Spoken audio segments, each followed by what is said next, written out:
Climate change performance index 2022 भी आ गया है और इंडिया की रैंकिंग है इसमें 10th। India continue 10th rank पे आ रहा है। तो देखिए, रैंक अच्छा लाना अच्छी बात है, लेकिन कंटिन्यूटी भी रहना इम्पॉर्टेंट है। तो 2020 में इंडिया ने 10th रैंक लाया था, 2021 में इंडिया ने 10th रैंक लाया था और 2022 में इंडिया ने 10th रैंक लाया है।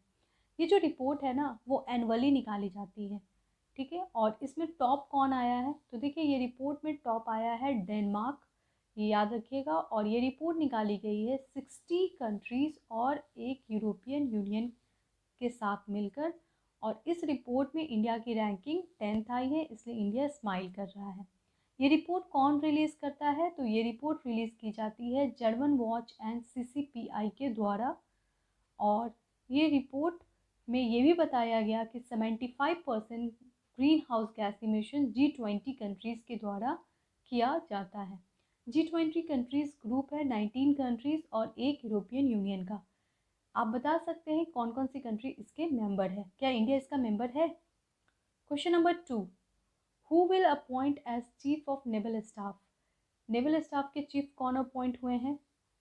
तो अपॉइंटमेंट, कुछ अपॉइंटमेंट इम्पॉर्टेंट होता है और वो इस वीडियो में कवर किया गया है।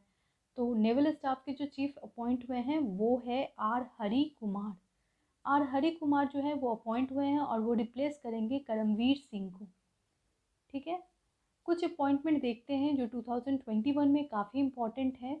Who is appointed as national disaster response force chief? तो अभी हाल में अपॉइंटमेंट हुई है अतुल करवाल की as a national disaster response force chief, तो ध्यान रखें। साथ में अतुल करवाल जो है ना, उनका न्यूज़ में भी काफ़ी नाम आता था क्योंकि वो गुजरात के IPS थे और उनका मोदी जी के साथ थोड़ा सा अनबन हुआ था, तो ये काफ़ी न्यूज़ में थे। अभी हाल में इनको अपॉइंट किया गया है नेशनल डिसास्टर रिस्पॉन्स फोर्स का। नेशनल डिसास्टर रिस्पॉन्स फोर्स कब बनाया गया था? ये 2005 में बनाया गया था एक्ट के अंतर्गत। और ये एक्ट बहुत इंपॉर्टेंट है क्योंकि कोविड-19 को भी नेशनल डिसास्टर घोषित किया गया था। तो अगर आपका मेंस का एग्जाम है तो ये इंपॉर्टेंट है। Who is appointed as CISF chief? CISF यानी सेंट्रल इंडस्ट्रियल सिक्योरिटी फोर्स के चीफ कौन अपॉइंट हुए हैं? तो वो अपॉइंट हुए हैं शील वर्धन सिंह। तो इनका भी नाम इम्पॉर्टेंट है, शील वर्धन सिंह। क्वेश्चन नंबर 3 पे आते हैं। ISSF यानी international shooting sport federation president cup 2021 कहाँ हुआ है? तो ISSF president's cup 2021 held at Poland, तो रोक्लो पोलैंड में ये किया गया है इवेंट। और इस इवेंट काफ़ी इम्पॉर्टेंट है क्योंकि इसमें इंडिया की मनु भाकर ने 2 गोल्ड मेडल जीता है, तो ये न्यूज़ इम्पॉर्टेंट हो जाता है। 10 मीटर पिस्टल शूटिंग में इन्होंने एक गोल्ड मेडल जीता है और दूसरा उन्होंने मिक्स चैलेंज में गोल्ड मेडल जीता है, तो इन्होंने 2 गोल्ड मेडल जीता है Manu Bhaker. Question number 4, what is the name of fourth scorpion submarine recently received by Indian Navy under project 75? तो देखिए, सबसे पहले हम लोग देखते हैं प्रोजेक्ट 75 क्या है। प्रोजेक्ट 75 एक प्रोजेक्ट था जिसके अंतर्गत फ्रांस जो है वो इंडिया को स्कॉर्पियन सबमरीन प्रोवाइड कर रहा था। तो ऑलरेडी हमने बहुत सारे सबमरीन ले लिए हैं, तो अभी हाल में 4th सबमरीन इंडिया को मिला है। कौन सा है 4th? तो वो है INS वेला। ध्यान रखें, देखिए प्रोजेक्ट 75 के अंतर्गत 6 सबमरीन इंडिया को दिया जा रहा है। ये जो सबमरीन है वो स्कॉर्पियन सबमरीन है, यानी कि डीजल इलेक्ट्रिक अटैक सबमरीन, यानी डीजल इलेक्ट्रिक अटैक सबमरीन है, जो कि इंडिया के लिए बहुत इम्पॉर्टेंट है क्योंकि इंडिया का जो स्ट्रेटजिक पॉइंट है और चाइना और इंडिया का जो रिलेशन चल रहा है उसमें ये सबमरीन हमारे लिए बहुत यूज़फुल है। और हमें हेल्प कर रहा है French naval group and Spanish company Navantia provide कर रहा है ये 6 स्कॉर्पियन सबमरीन। कौन कौन सा है नाम देख लेते हैं। INS Kalvari, INS Khandari, INS करांच, INS वेला, INS वगीर, INS बख्शीर। तो याद रखें, बहुत ईजी है, के और वी से नाम है। के से कालावरी, खानदारी, करांच और वी से वेला, वागीर एंड वागशीर।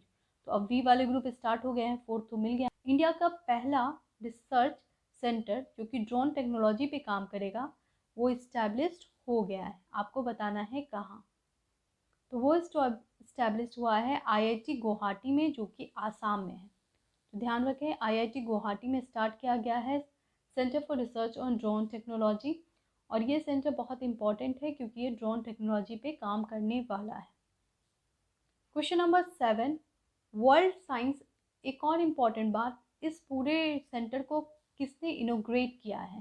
तो इसे इनोग्रेट किया है air civil aviation minister V K Singh ने। तो ये ध्यान रखिएगा, वीके सिंह ने इसे इनोग्रेट किया है, जो कि union minister of civil aviation है। Question number 7, world science day for peace and development 2021 held on. देखिए, वर्ल्ड साइंस डे सेलिब्रेट किया गया है। ये जो वर्ल्ड साइंस डे है थोड़ा डिफरेंट है, क्योंकि ये world science day for peace and development है। ठीक है, हम लोग पढ़ते हैं साइंस इज बून और बैन, यानी साइंस जो है वरदान है या अभिशाप। तो उसी तरह से यहाँ पे बताया गया है कि अगर साइंस का इस्तेमाल पीस एंड डेवलपमेंट के लिए है तो बहुत अच्छा है। तो world science day for peace and development 2021 organise on 10 November. ठीक है, 10 नवंबर को हम लोग world science day for peace and development organise करते हैं। इस बार का थीम क्या है? Building climate ready communities. Building climate ready communities, यानी क्लाइमेट पे बहुत ज़्यादा फोकस किया जा रहा है। और अभी हाल में COP26 का भी मीट हुआ है। कहाँ हुआ है बता सकते हैं आप कमेंट बॉक्स में। और ये जो पूरा डे जो है वो किस ऑर्गेनाइजेशन द्वारा सेलिब्रेट किया जाता है? तो वो है यूनेस्को। यूनेस्को का नाम याद रखें और इसका थीम याद रखें। 10 नवंबर को world science day for peace and development celebrate किया जाता है। Question number 8, India has sign dual use technology deal with which country.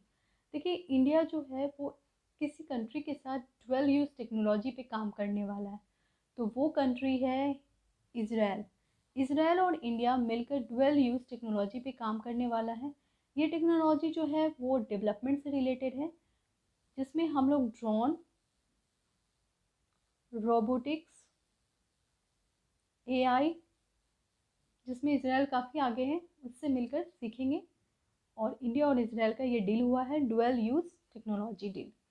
Question number 9, which country become the member country of international solar alliance as 101 member. बहुत ही important question है ये। 101 member बन गया है इंटरनेशनल सोलर अलायंस का America. जी हाँ, USA बन गया है इसका मेंबर। और ये बात डिक्लेयर गया है अभी हाल में COP26 मीट, जो कि कहाँ हुआ है? जी हाँ, स्कॉटलैंड में हुआ है। US sign India led international solar alliance. और टोटल कितने मेंबर हो गए? 101 member. Question number 10, who has inaugurated the 14th cyber security conference कोकॉन। साइबर सिक्योरिटी कॉन्फ्रेंस कोकॉन को इनोग्रेट किया गया है बिपिन रावत के द्वारा। बिपिन रावत कौन है? चीफ ऑफ डिफेंस स्टाफ है। इन्होंने 14th साइबर सिक्योरिटी कॉन्फ्रेंस, जिसका नाम है कोकॉन, को इनोग्रेट किया है। कोकॉन साइबर सिक्योरिटी कॉन्फ्रेंस में ऑनलाइन हैकिंग पे फोकस किया गया है। और जो भी बच्चे हैं, क्योंकि ऑनलाइन क्लासेस चल रही हैं, तो ऐसे में उनकी सिक्योरिटी भी मायने रखती है। और इसी पे ये पूरा कॉन्फ्रेंस ऑर्गेनाइज किया गया है, जिसका नाम है कुकॉन। 14th एडिशन है, जिसको हेड किए हैं बिपिन रावत, जो कि चीफ ऑफ डिफेंस स्टाफ है। करंट अफेयर्स सीरीज में आपका स्वागत है। क्वेश्चन नंबर 1 देख लेते हैं। Global drug policy index has released a report, which country is at the top. Global drug policy index आया है, उसमें आपको बताना है कौन सी कंट्री टॉप है। तो इसमें टॉप आई है नॉर्वे। ये याद रखिएगा। ग्लोबल ड्रग पॉलिसी एक ऐसी इंडेक्स है जो कि ये बताता है कि कौन सी कंट्री ने ग्लोबल ड्रग कंट्रोल के लिए क्या क्या पॉलिसी अपनाई है और कौन सी कंट्री इसमें अच्छा काम किया है। तो ऐसे में ये जो ग्लोबल ड्रग पॉलिसी इंडेक्स है, वो मेज़र करती है, देखती है, डॉक्यूमेंट्स देखती है और कंपेयर करती है different drug policies of different countries. इसमें इंडिया का क्या प्लेस आया है? तो इंडिया इसमें 18th रैंक हासिल की है। और टॉप कंट्री नॉर्वे है, फिर न्यूजीलैंड है और फिर पोर्टुगल है। देखिए, ये सबसे इम्पॉर्टेंट है कि ये रिपोर्ट कौन रिलीज करता है। तो this report is release by harm reduction consortium. Harm reduction consortium इस रिपोर्ट को रिलीज करता है। क्वेश्चन नंबर 2 पे आते हैं। A book title Nehru the debate that define India has written by. एक किताब है Nehru the debate that define India, ये लिखा गया है किसके द्वारा? तो देखिए ये किताब जो है वो लिखा गया है आदिल हुसैन और त्रिपुदामन सिंह के द्वारा, यानी आंसर है यहाँ पे DANC। तो नाम देख लेते हैं। नाम है त्रिपुदमन सिंह एंड आदिल हुसैन, जो कि ये बुक लिखे हैं the debate that define India. ये बुक जो है वो नेहरू पे बेस्ड है, जवाहरलाल नेहरू पे, उनके टाइम पीरियड पे बेस्ड है, जिसमें उन्होंने क्या क्या स्टेप्स लिया, कैसे फॉरेन पॉलिसी को हैंडल किया, इस पे पूरा ये बुक है। तो इस बुक का नाम याद रखें, त्रिपुदमन सिंह एंड आदिल हुसैन। ठीक है, नेहरू से रिलेटेड बुक से क्वेश्चन आता है, जैसे कि डिस्कवरी ऑफ इंडिया बुक से तो काफ़ी ज़्यादा क्वेश्चन आता है। क्वेश्चन नंबर 3 देखते हैं। Who has appointed as brand ambassador of Amway. Amway जो बहुत ही अच्छी कंपनी है, उसके ब्रांड एम्बेसडर किससे अपॉइंट किया गया है? तो जी हाँ, मेगा स्टार अमिताभ बच्चन। अमिताभ बच्चन को तो हम सभी जानते हैं, तो वो अपॉइंट हुए हैं एम्बे के new brand ambassador. 1 trillion service export target जो है वो इंडिया कब अचीव करना चाहता है?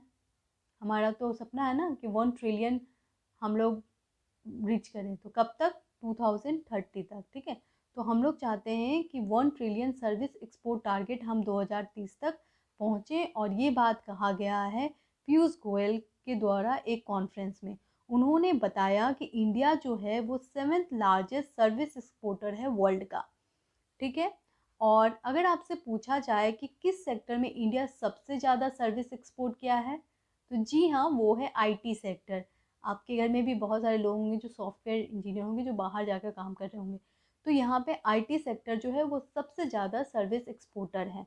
और हमारा 1 ट्रिलियन सर्विस एक्सपोर्ट टारगेट है 2030 तक का। आगे बढ़ते हैं क्वेश्चन नंबर 5 की तरफ। Who has launch COP26 charter of action in COP26 meet. अभी हाल में COP26 मीट हुआ, उसके लिए COP26 charter of action prepare किया गया है। आपको बताना है कौन लॉन्च किया है।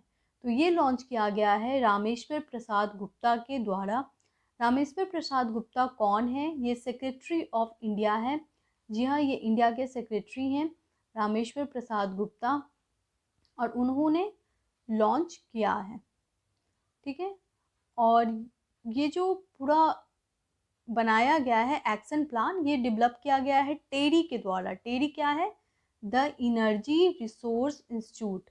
जी हाँ, द एनर्जी रिसोर्स इंस्टीट्यूट ने चार्टर एक्शन बनाया है COP26 चार्टर ऑफ एक्शन।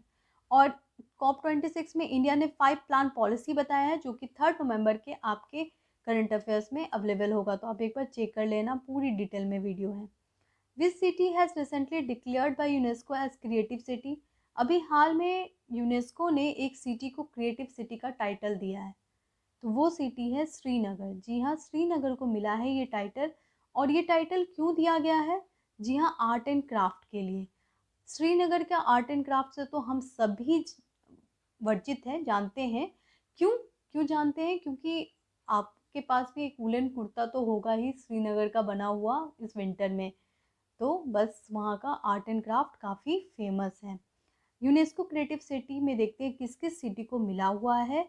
तो चेन्नई एंड वाराणसी को म्यूजिक सिटी की तरह डिक्लेयर किया गया है यूनेस्को के द्वारा। साथ में जयपुर आर्ट एंड क्राफ्ट के लिए जाना जाता है। मुंबई जो है वो फिल्म क्रिएटिव सिटी के लिए जाना जाता है, यूनेस्को ने डिक्लेयर किया है। और हैदराबाद जो है वो गैस्ट्रोनॉमी के लिए जाना जाता है। गैस्ट्रोनॉमी क्या है? Different food item. जी हाँ, हैदराबाद सिटी जो है वो फूड आइटम्स के लिए जाना जाता है। हैदराबाद बिरयानी तो हम सभी जानते हैं। Question number 7, which state is the best performing state in logistic east. तो कौन सा स्टेट जो है वो बेस्ट परफॉर्मिंग स्टेट है लॉजिस्टिक ईज में? तो वो स्टेट है गुजरात। गुजरात जो है वो बेस्ट लॉजिस्टिक ईज परफॉर्मेंस में आया है। कि लॉजिस्टिक ईज रिपोर्ट कौन निकालता है, ये सवाल आ सकता है। तो ये रिपोर्ट निकाली जाती है मिनिस्ट्री ऑफ कॉमर्स के द्वारा।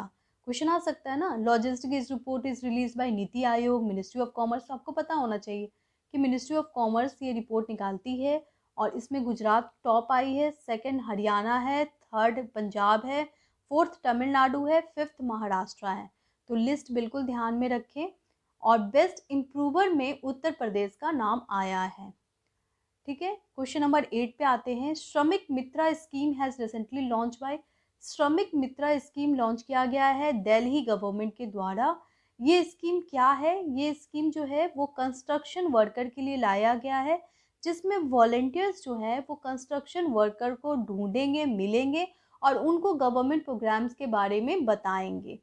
ठीक है, वाटर ट्रांसपोर्टेशन के लिए अभी हाल में कौन से राज्य ने वर्ल्ड बैंक से डील किया है? तो वो राज्य है आसाम। आसाम ने अभी वर्ल्ड बैंक से डील किया है ताकि वाटर ट्रांसपोर्टेशन को अच्छा किया जाए और उसको प्रमोट किया जाए। अगर हम लोग आसाम की बात करें तो आसाम में ब्रह्मपुत्रा नदी बहती है और ऑफ कोर्स वो नदी जो है वो काफ़ी वॉल्यूम है उस नदी का और काफ़ी लंबी नदी है जो कि चाइना से निकलती है, तिब्बत से। आगे बढ़ते हैं क्वेश्चन नंबर 6 की तरफ। क्वेश्चन नंबर 6 देखते हैं। Which bank has launch a video life certificate service for pensioner? तो एक बहुत ही इम्पॉर्टेंट स्टेप लिया गया है एक बैंक के द्वारा जिसमें वीडियो लाइफ सर्टिफिकेट दिया जा सकता है। ये क्या है और ये क्या सर्विस है, थोड़ा डिटेल में जानते हैं। सबसे पहले ये बैंक है एसबीआई बैंक। एसबीआई बैंक ने ये निकाला है कि लाइफ सर्टिफिकेट जो कि पेंशनर को हर साल नवंबर के मंथ में सबमिट करना पड़ता है, वो जो लाइफ सर्टिफिकेट है अब वो वीडियो के थ्रू पेंशनर सबमिट कर सकते हैं। और ये बहुत ही इम्पॉर्टेंट स्टेप है क्योंकि बहुत सारे जो पेंशनर्स हैं, जो ओल्ड सिटीजन्स हैं, वो अपने होम लोकेशन से बाहर रहते हैं और अपने वर्क लोकेशन से बाहर रहते हैं। ऐसे में पेंशन ऑनलाइन सबमिट करना उनके लिए बहुत, पेंशन लाइफ सर्टिफिकेट सबमिट करना उनके लिए आसान हो जाता है। ये बहुत इंपॉर्टेंट है क्योंकि ये free of cost and paperless system होगा। अफेयर सीरीज में आपका स्वागत है। Question number 1, world pneumonia day celebrated is on. World pneumonia day हम लोग कब मनाते हैं? तो ये हम लोग मनाते हैं 12 नवंबर को। ठीक है, और 12 नवंबर को हमने बनाया है वर्ल्ड निमोनिया डे। और इस बार का थीम क्या था? तो थीम था stop pneumonia every birth count. Actually ये निमोनिया जो बीमारी है वो लंग्स को अफेक्ट करती है और ये ज़्यादातर बीमारी छोटे बच्चों में देखा गया है, 5 ईयर्स से कम बच्चों में देखा गया है और वर्ल्ड में सबसे ज़्यादा डेथ भी निमोनिया बीमारी से हुआ है। यूनिसेफ इसको ऑर्गेनाइज करती है। वर्ल्ड निमोनिया डे 2013 से ये बनाना शुरू किया गया है। वीडियो अच्छा लगे तो प्लीज़ लाइक कर दें, शेयर कर दें और चैनल को सब्सक्राइब कर लें ताकि आपको डेली नोटिफिकेशन मिलता रहे। क्वेश्चन नंबर 2, IRCTC रामायणा यात्रा ट्रेन स्टार्टेड फ्रॉम। रामायणा यात्रा ट्रेन स्टार्ट किया गया है दिल्ली के सफदरजंग से। और ये जो ट्रेन है ये IRCTC द्वारा स्टार्ट किया गया है, लेकिन ये आता है गवर्नमेंट ऑफ इंडिया का एक प्रोग्राम है, देश देखो अपना देश। इसके अंतर्गत बहुत सारे सर्किट डेवलप किए गए हैं। इसमें से एक सर्किट है रामायण सर्किट और रामायण सर्किट में ये प्रोग्राम स्टार्ट किया गया है जिसका नाम है देखो अपना देश प्रोग्राम। और रामायण सर्किट में ये ट्रेन स्टार्ट किया गया है रामायण राम यात्रा ट्रेन, जिसमें जो भी लॉर्ड राम के इम्पोर्टेंट प्लेस है वहाँ पे ट्रेवल किया जाएगा। तो ये स्टार्ट हो गया है कहाँ से? दिल्ली सफदरजंग से। Question number 3, mentorship programme for young innovators has launch by. अभी एक प्रोग्राम, बहुत ही इंपॉर्टेंट प्रोग्राम जिसका नाम है mentorship programme for young innovator, start किया गया है किन के द्वारा? तो देखिए ये स्टार्ट किया गया है डॉक्टर जितेंद्र सिंह के द्वारा। ये कौन है जितेंद्र सिंह? तो ये मिनिस्ट्री ऑफ अर्थ साइंस देखते हैं, यानी अर्थ साइंस मिनिस्टर है। और ये स्टार्ट किए हैं ये प्रोग्राम जिसका नाम है mentorship programme for young India. ये प्रोग्राम एक्चुअली में ये फोकस किया गया है डिपार्टमेंट ऑफ बायोटेक्नोलॉजी पे। ठीक है, इस प्रोग्राम में इंटर्नशिप दिया जाएगा डिपार्टमेंट ऑफ बायोटेक्नोलॉजी के इम्पॉर्टेंट कॉलेज स्टूडेंट्स को। और ये प्रोग्राम एक्चुअली में पार्ट है आज़ादी के अमृत महोत्सव सेलिब्रेशन का। ये फर्स्ट टाइम है ये प्रोग्राम स्टार्ट किया गया है, first ever mentorship programme for young innovators. ध्यान रखें डिपार्टमेंट ऑफ बायोटेक्नोलॉजी के लिए लाया गया है। इस प्रोग्राम में बायोटेक्नोलॉजी के स्टूडेंट को ट्रेन किया जाएगा और इनको रिसर्च पे भी हेल्प किया जाएगा। Question number 4, regional security dialogue in India held with which country in November month. अभी हाल में नवंबर मंथ में रीजनल सिक्योरिटी डायलॉग हुआ है भारत में। किस कंट्री से रिलेटेड है ये डायलॉग? तो ये डायलॉग हुआ है अफ़गानिस्तान से रिलेटेड। अफ़गानिस्तान में जो चेंज आया है और अफ़गानिस्तान में जो टेररिस्ट इन्फ्लुएंस है उसका असर पूरे वर्ल्ड पे पड़ा है। तो क्या क्या स्टेप लिया जाए? इसको होस्ट किया है इंडिया और नेशनल सिक्योरिटी एडवाइज़र यानी अजीत डोवल ने इस पे अपना व्यू रखा है और पूरा ऑर्गेनाइज किया है इस पूरे फंक्शन को। तो ध्यान रखें, India host the third regional security dialogue. तो कौन सा डायलॉग है? ये थर्ड है और ये न्यू दिल्ली में हो रहा है। अजीत डोवल हैं जो इंडिया को रिप्रेजेंट कर रहे हैं और होस्ट कर रहे हैं इस पूरे प्रोग्राम को। यहाँ पे अफ़गानिस्तान से रिलेटेड सारी इंफॉर्मेशन पे शेयर किया जाएगा और डिस्कस किया जाएगा। अगर अफ़गानिस्तान की बात करें तो वहाँ के केयर टेकर गवर्नमेंट हेड कौन है? क्वेश्चन आ सकता है। तो वो है अमरुल्ला सलेह। अमरुल्ला सलेह कौन है? वो प्रेसिडेंट है अभी अफ़गानिस्तान के। Question number 5, who has appointed as director general of narcotic control bureau? बहुत इंपॉर्टेंट ऑर्गेनाइजेशन है नैर्कोटिक्स कंट्रोल ब्यूरो और उसके डायरेक्टर जनरल अपॉइंट हुए हैं सत्यनारायण प्रधान। तो यहाँ पे पिक है उनका। अगर हम लोग देखें अभी हाल के अपॉइंटमेंट तो कुछ इंपॉर्टेंट अपॉइंटमेंट हुए हैं, जैसे कि अतुल करताल अपॉइंट हुए हैं नेशनल डिसास्टर रिस्पांस फोर्स के चीफ। ध्यान रखें।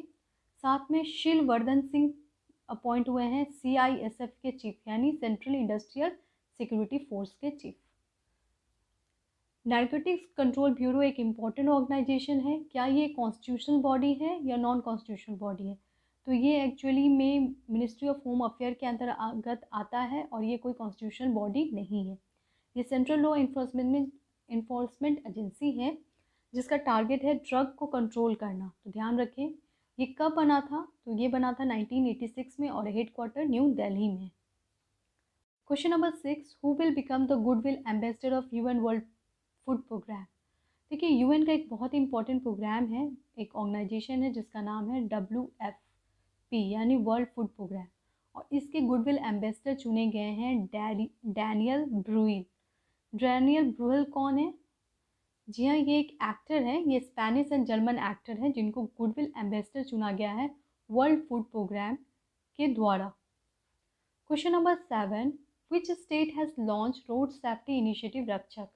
एक इम्पॉर्टेंट इनिशिएटिव स्टार्ट किया गया है उड़ीसा गवर्नमेंट के द्वारा जो कि रोड सेफ्टी से रिलेटेड है। इसका नाम है रक्षक। इसके अंतर्गत क्या होगा? देखिए, नवीन पटनायक जो कि उड़ीसा के चीफ मिनिस्टर हैं, उन्होंने लॉन्च किया है रक्षक इनिशिएटिव जिसके अंतर्गत 30,000 वॉलंटियर्स को ट्रेन किया जाएगा ताकि जो भी एक्सीडेंट होता है रोड पे उस पर केयर किया जाए। इनको ट्रेन किया जाएगा और इनको हायर किया जाएगा एक्सीडेंट प्रोन एरिया में और कभी एक्सीडेंट होता है तो उस इंसान को फर्स्ट एड प्रोवाइड किया जाए और जल्द से जल्द हॉस्पिटल ले जाया जाए।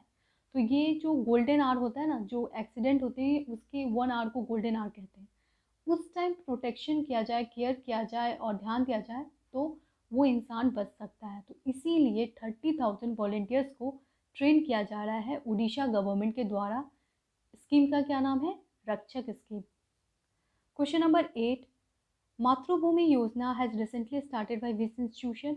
मातृभूमि योजना स्टार्ट किया गया है किस स्टेट के द्वारा स्टार्ट किया गया है? तो ये स्टार्ट किया गया है उत्तर प्रदेश गवर्नमेंट के द्वारा। मातृभूमि योजना क्या है थोड़ा जानते हैं। देखिए, इसमें इंडिविजुअल या प्राइवेट इंस्टीट्यूशन जो बड़े बड़े कंपनी के ऑनर्स होते हैं, बड़े इंडिविजुअल्स होते हैं, बिजनेसमैन होते हैं, वो भी गांव का डेवलपमेंट कर सकते हैं और इसके लिए गवर्नमेंट जो है उत्तर प्रदेश गवर्नमेंट सपोर्ट करेगी। और ये प्रोग्राम है विलेज डेवलपमेंट से रिलेटेड प्रोग्राम है जिसमें इंफ्रास्ट्रक्चर जो है कोई भी प्राइवेट इंडिविजुअल बना सकता है। सपोज करते हैं कि आप चाहते हो कि किसी एक पर्टिकुलर विलेज में टॉयलेट कंस्ट्रक्ट किया जाए, तो टॉयलेट बनाने के लिए आपने गवर्नमेंट को हेल्प करने की सोची। तो सपोज़ करते हैं टॉयलेट का कॉस्ट 10,000 है तो आपने 6,000 रुपीज़ दिया और 4,000 रुपीज़ गवर्नमेंट सपोर्ट करेगी। तो ऐसे में फिनांस करेगी गवर्नमेंट, हेल्प भी करेगी। Question number 9, who has launch the digital payment gateway? Digital payment gateway launch किया गया है, बहुत ही इंपॉर्टेंट। ये लॉन्च किया गया है निक्सी के द्वारा। निक्सी क्या है? National internet exchange of India ने लॉन्च किया है डिजिटल पेमेंट गेटवे, ठीक है, और ये फर्स्ट टाइम लॉन्च किया गया तो इम्पॉर्टेंट है digital payment gateway. Question number 10, who has included in top 50 most influential person in Twitter. Twitter ने एक लिस्ट निकाला है मोस्ट इन्फ्लुएंशियल पर्सन, इसमें 50% का ये लिस्ट है। तो इसमें कौन आए हैं, तो इसमें आए हैं सचिन तेंदुलकर। सचिन तेंदुलकर आए हैं, साथ में आए हैं नरेंद्र मोदी, और नरेंद्र मोदी का जो प्लेस है वो है सेकंड प्लेस, और फर्स्ट पे आई है अमेरिकन सिंगर टेलर स्विफ्ट। तो ध्यान रखें, American singer Taylor Swift first position पे है और सेकंड पे है नरेंद्र मोदी, और सचिन तेंदुलकर भी। इस नंबर को हम लोगों ने सेलिब्रेट किया है वर्ल्ड डायबिटीज़ डे। आपको बताना है इसका थीम। तो देखिए इसका थीम है एक्सेस टू डायबिटिक केयर। ध्यान रखें। Question number 4, which of the following state has 2 prestigious national award in 3 category in the field of tourism. जी हाँ, फील्ड ऑफ टूरिज्म में बेस्ट स्टेट का अवार्ड मिलता है उत्तराखंड को। उत्तराखंड बहुत ही ब्यूटीफुल स्टेट है, और यहाँ पे बहुत सारे इंपॉर्टेंट अवार्ड दिए गए हैं इस स्टेट को, जैसे कि wild life destination award, adventure award, best spiritual destination award. तो चलिए देखते हैं बेस्ट स्पिरिचुअल डेस्टिनेशन अवार्ड किसे दिया गया होगा। जी हाँ, केदारनाथ को दिया गया है, क्योंकि केदारनाथ स्पिरिचुअल डेस्टिनेशन के लिए जाना जाते हैं, और अभी हाल में प्राइम मिनिस्टर नरेंद्र मोदी जी ने वहाँ पे आदि शंकराचार्य का जो स्टैच्यू है उसे भी अनवील्ड किया था, आपको याद होगा। साथ में उत्तराखंड के ऋषिकेश को मिला है बेस्ट एडवेंचर डेस्टिनेशन, वहाँ पे बहुत सारे एडवेंचर एक्टिविटीज़ है ऋषिकेश में। और रामगंगा नेशनल पार्क यानी जी हाँ जिम कॉर्बेट नेशनल पार्क बन गया है वाइल्ड लाइफ डेस्टिनेशन सेंटर। तो 3 अवार्ड दिए गए हैं Uttarakhand. Number 6, COP27 conference will be held in. तो जल्दी से इसका आंसर दें, ये तो आपको पता होगा। जी हाँ, इजिप्ट। देखिए COP27 के बारे में पता है, लेकिन COP28 कहाँ होने वाला है। तो देखिए COP28 जो है वो UAE में होने वाला है। तो देख लेते हैं, COP26 जो है वो ग्लासगो में हुआ अभी हाल में, COP27 जो है वो इजिप्ट में होगा, और COP28 UAE यानी यूनाइटेड अरब इमिरेट में होगा, ठीक है। Which state has declared as Kaiser-e Hind state butterfly. कौन से स्टेट के बटरफ्लाई को केसरे हिंद स्टेट बटरफ्लाई का दर्जा मिला है, तो वो है अरुणाचल प्रदेश। अरुणाचल प्रदेश की बटरफ्लाई को केसरे हिंद यानी कि इम्पेरर ऑफ इंडिया का टाइटल दिया गया है। ये एक स्पेशल टाइटल है, और ये दिया गया है बटरफ्लाई ऑफ अरुणाचल प्रदेश। ये एक पर्टिकुलर टाइप के बटरफ्लाई है जिसका नाम है, बायोलॉजिकल नेम देख लेते हैं, चिनोपोलिस इम्पेरल। और ये जो बटरफ्लाई है एक्चुअली ये यूनिक बटरफ्लाई है, जो कि 90 to 120 mm विंग स्पैन का होता है, यानी इसके विंग्स काफ़ी बड़े होते हैं, ठीक है। और ये ईस्टर्न हिमालयन रीजन में मिलता है। अरुणाचल प्रदेश की सीएम की बात करें तो वो है पीमा खांडू, और कैपिटल है ईटानगर। ध्यान रखिए, Pima Khandu and capital Itanagar. Arunachal Pradesh festival के लिए जाना जाता है, और इससे हर एग्जाम में एक क्वेश्चन तो आ ही जाता है। तो अरुणाचल प्रदेश के कुछ इंपॉर्टेंट फेस्टिवल देख लेते हैं, जैसे कि सुलोंग, लसार, ड्री फेस्टिवल। साथ में परशुराम कुंड भी अरुणाचल प्रदेश का काफ़ी फेमस है। अभी हाल में 2 इम्पॉर्टेंट स्कीम लाए गए थे, कौन से। जी हाँ, आत्मनिर्भर कृषि स्कीम और आत्मनिर्भर बागवानी स्कीम, दोनों ही अरुणाचल प्रदेश का स्कीम है, तो ध्यान रखें। और अरुणाचल प्रदेश किस कंट्री के साथ बाउंड्री शेयर करती है वो आप कमेंट बॉक्स में बता सकते हैं। Question number 2, recently India, Singapore and Thailand has participated in which exercise. अभी हाल में इंडिया, सिंगापुर और थाईलैंड ने एक एक्सरसाइज पार्टिसिपेट किया। ये मल्टीलेटरल एक्सरसाइज है, बहुत ही इंपॉर्टेंट एक्सरसाइज है, तो क्या नाम है इसका। जी हाँ, इसका नाम है सिटमेक्स।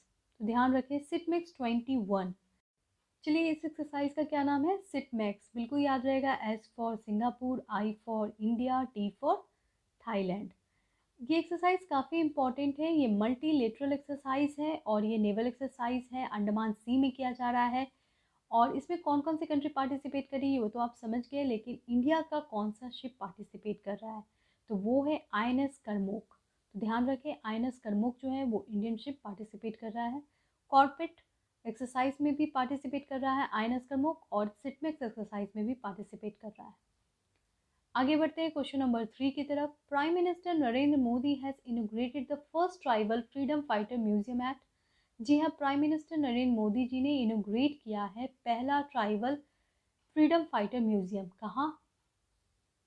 तो ये म्यूजियम इनॉग्रेट किया गया है रांची में। ये बहुत इंपॉर्टेंट न्यूज़ है। देखिए, फ्रीडम फाइटर बिरसा मुंडा का जो स्टैचू है जो कि 25 फीट का है, उसे अनविल्ड किया गया है ओल्ड सेंट्रल जेल रांची में। ये बहुत ही इंपॉर्टेंट न्यूज़ है क्योंकि 15 नवंबर को ये किया गया है, क्योंकि 15 नवंबर को बर्थ एनिवर्सरी है बिरसा मुंडा का। बिरसा मुंडा को गॉड माना जाता है ट्राइबल मूवमेंट के, और इनका जन्म 15 नवंबर को हुआ था। इनके ही जन्म के दिन अब जनजातीय गौरव दिवस सेलिब्रेट किया जाएगा। भगवान बिरसा मुंडा को धरती अब्बा के नाम से भी जाना जाता है, यानी फादर ऑफ अर्थ। देखिए, 15 नवंबर तो झारखंड की हिस्ट्री के लिए बहुत मायने रखता है, क्योंकि 15 नवंबर 2000 में ही झारखंड बना था। तो ये डे काफ़ी इंपॉर्टेंट है, तो ध्यान रखें, जनजातीय गौरव दिवस 15 नवंबर, Birsa Munda birth anniversary. Question number 4. What will be the tenure of Director of CBI according to amend Delhi Special Police Act 2021? बहुत ही इम्पॉर्टेंट क्वेश्चन। अभी हाल में सीबीआई का जो टेन्यूर है उसे बढ़ा दिया गया है, यानी जो भी सीबीआई के डायरेक्टर होते थे वो 2 साल के लिए अपॉइंट होते थे। अब वो कितने साल के लिए अपॉइंट होंगे? तो अब वो 5 साल के लिए अपॉइंट होंगे, और इसे किया गया है दिल्ली स्पेशल पुलिस एक्ट 2021 को अमेंड करके, और नहीं ये कॉन्स्टिट्यूशनल बॉडी है। अच्छा, ये क्यों नहीं स्टैट्यूटरी बॉडी है? क्योंकि ये तो एक एक्ट है, Delhi special police force act, इसके अंतर्गत बना है। एक्चुअली ये बना उसके अंतर्गत नहीं है, ये पहले से बना हुआ था। स्पेशल दिल्ली एक्ट के अंतर्गत इसे पावर दिया जाता है, तो इसीलिए ये कोई स्टैट्यूटरी एक्ट नहीं है, स्टैट्यूटरी बॉडी नहीं है, तो ध्यान रखिएगा। द इंफॉर्मेशन डायरेक्टरेट की भी टेन्यूर को बढ़ा दिया गया है। इनका भी टेन्यूर 2 साल था, इसको बढ़ाकर 5 साल कर दिया गया है। तो ये एक इम्पॉर्टेंट न्यूज़ है, 5 ईयर्स एक्सटेंड कर दिया गया है। इन्फोर्समेंट डायरेक्टर का क्या काम है? ये एक्चुअली फिनेंशियल इन्वेस्टिगेटिंग एजेंसी है इंडिया का, और इसलिए ये मिनिस्ट्री ऑफ फिनांस के अंतर्गत आता है। ये बहुत ही इंपॉर्टेंट है, जनरल एग्जाम के लिए तो बहुत ज़्यादा इंपॉर्टेंट है, यूपीएससी के लिए भी इंपॉर्टेंट है, क्योंकि क्वेश्चन जनरली आता है कि ये किस मिनिस्ट्री के अंतर्गत है। तो इन्फोर्समेंट डायरेक्टरेट जो है वो फिनांस मिनिस्ट्री के अंतर्गत आता है। ये फिनांशियल इन्वेस्टिगेशन करता है। जैसे अभी हाल में नीरव मोदी केस हुआ था, तो इसमें पूरा इन्वेस्टिगेशन जो है वो किसने किया था? इन्फोर्समेंट डायरेक्टरेट ने किया था। सीबीआई के बारे में तो हम सभी जानते हैं, ये बॉडी भी बहुत इंपॉर्टेंट है। क्वेश्चन नंबर 5 पे आते हैं। Who become the player of the tournament of T20 men's world cup? जी हाँ, T20 men's world cup complete हो चुका है, और we all know that Australia has won the match by defeating New Zealand. तो इसमें प्लेयर ऑफ द टूर्नामेंट किसे बनाया गया है? तो देखिए, प्लेयर ऑफ द टूर्नामेंट जो है वो हैं डेविड वार्नर। जी हाँ, डेविड वार्नर जो है वो T20 मेंस वर्ल्ड कप के प्लेयर ऑफ द टूर्नामेंट है, और ये ऑस्ट्रेलियन प्लेयर है। देखिए, T20 वर्ल्ड कप जो है वो ऑस्ट्रेलिया ने 8 विकेट से जीता है, ठीक है। और ये मैच कहाँ हो रहा था? जी हाँ, दुबई क्रिकेट स्टेडियम में हो रहा था ये मैच। 2007 में इंडिया ने इस कप को जीता था, जब ये मैच स्टार्ट हुआ था T20 world cup. Question number 6 पे आते हैं। 2021 São Paulo grand prix has won by. ये भी स्पोर्ट्स रिलेटेड न्यूज़ है, और ये फार्मूला रेसिंग पे है। तो सो पोलो ग्रैंड प्रिक्स 2021 जीता गया है लुइस हैमिल्टन के द्वारा। जी हाँ, काफ़ी दिनों से इनका नाम नहीं आ रहा था, ये नहीं जीत पा रहे थे, तो चलिए अब जीत गए हैं São Paulo grand prix. Question number 4. What is the total length of Purvanchal expressway recently inaugurated by Narendra Modi? अभी हाल में एक पूर्वांचल एक्सप्रेस वे इनोग्रेट किया गया है नरेंद्र मोदी के द्वारा। ये जो एक्सप्रेस वे है ना, काफ़ी लंबा एक्सप्रेस वे है, तो उसका लेंथ क्या है? अगर आप उत्तर प्रदेश की कोई एग्ज़ाम की तैयारी कर रहे हो तो ये क्वेश्चन बहुत इंपॉर्टेंट है। What is the total length?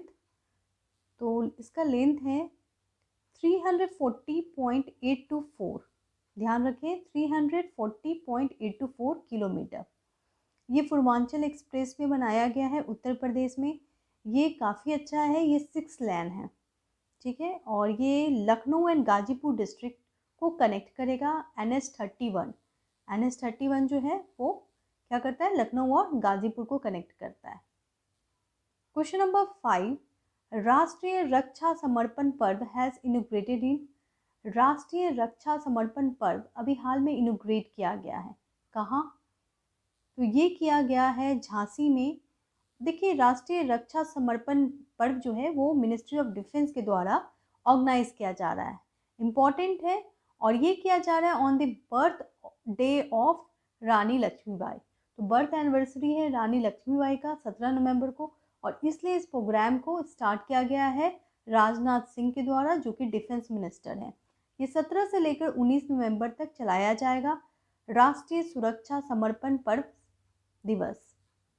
Question number 6, India has successfully launched the 41 scientific expedition to Antarctica. This India Antarctic program began in, अभी तक इंडिया ने 41 साइंटिफिक एक्सपेडिशन यानी रिसर्च किया है अंटार्कटिका में। आपको बताना है इंडिया अंटार्कटिक प्रोग्राम कब स्टार्ट हुआ था।